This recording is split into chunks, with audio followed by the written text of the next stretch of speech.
Hello friends, this is Harvey from Geek to DIY, and in this video we got some continued maintenance to do on our Cub Cadet Lawnmower. In our previous video I changed out the air filter and cleaned out the cooling fan on top there to get the debris out. So now we have to continue on and do the oil and the oil filter. This area here was full of debris from cutting the grass and stuff, dirt clippings and whatnot. So I chose to use my compressor and a long tipped air blower and get rid of all the gunk that was right around here on what I call the oil spigot. It was pretty messed up. So I just took it, cleaned it all off. Now, changing the oil, you want to catch the oil. So use the same oil pail and it's a shallow pail that I use for when I'm changing the oil in the cars. And I still have the blades, the part that goes down and actually cuts the grass, attached to it. So what I did was turn the wheel and use that so that we can leverage both sides to hold up that pan. Then the spigot, Cub Cadet gives you a little plastic extender, and you take that after you take the cover off, put it right on top of it, and instead of getting oil all over the mower, it allows it to extend a little further out and go easily into the pail. And this is a little tricky part because you don't do it that often, so it's a little hard to remember. If you look at the size of the spigot, it actually has like a little pin, and you turn it till it's even, and once the pin gets to the point where it's on that long part, then you can pull it towards you, and you'll see that the oil is going to start dripping out of the engine. I suggest leaving it for a while. Okay, believe the manual says start the engine up, let it run for a couple minutes, and then let it out. And some people do it, some people don't. I don't.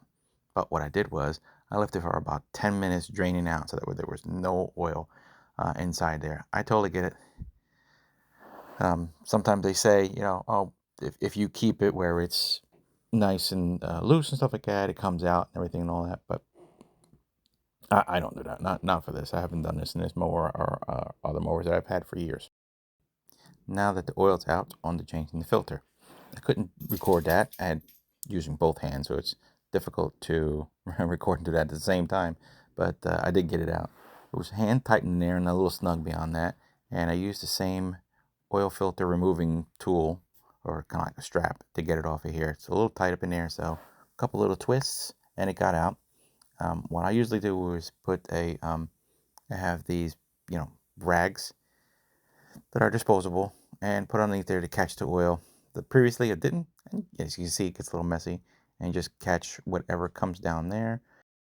I also removed the oil dipstick because it allows some air to get inside there, and the oil freely comes out a lot easier. Then again, just wait for it to dry up and get ready to put the new one on. The replacement air filter I chose to go with was the genuine one from Kohler. Got it from Amazon, and here's the part number on it. It matches exactly. I believe my engine is a 725, so got the one that matches right to it.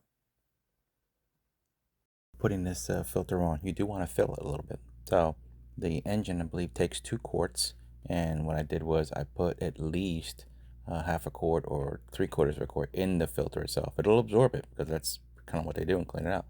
So put it on table or something like that, fill it, let it go for a little bit, fill it again, let it go for a little bit, watch till it's about, you can still see some oil in it, and then go install it into your engine.